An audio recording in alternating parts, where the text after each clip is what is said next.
Hey, Hillside. Well, in Luke 8, we find the story of when Jesus goes to the country of the Gerasenes, and there's a man there who is well known to be possessed by many demons, and it says that he wears no clothes, and he lives in the tombs, and he cries out. And so this man, everyone knows him there. They avoid it, right? They avoid the area. And Jesus goes and delivers him of these demons. And the demon says that their name is Legion, for they are many. And they beg to go into this herd of pigs rather than be cast into nothing. And Jesus allows it, and the pigs instantly run off the cliff.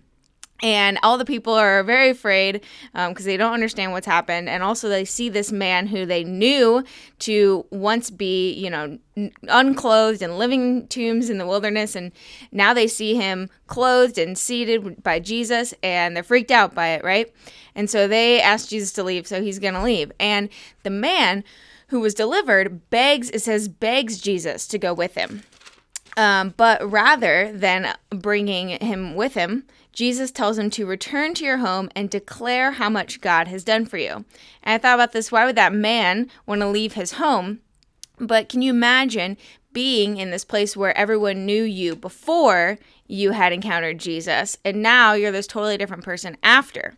And it made me think of the way that often sometimes we want to run from our past, our lives before Jesus, before we had new life. We want to run from the sins and the people who knew us when we lived like that, and the memory of those sins that we had before we found new life and healing. We want to run from the shame of them.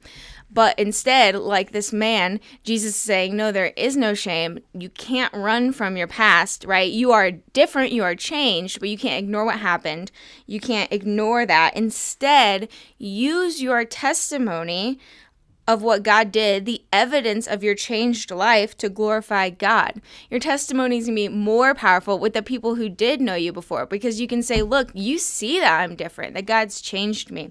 So we can't run from that. Instead, we have to use it as this wonderful testimony to glorify God. And like this man, we need to go home and tell all that the Lord has done for you. So I want to encourage you with that today. Don't run from the past. Yes, you are different. We don't want to dwell in it or feel shamed by it or feel weighed down by it, but we want to use the evidence of our changed life, and we are no longer like that old self, to glorify God. So go forth and tell all that the Lord has done for you today.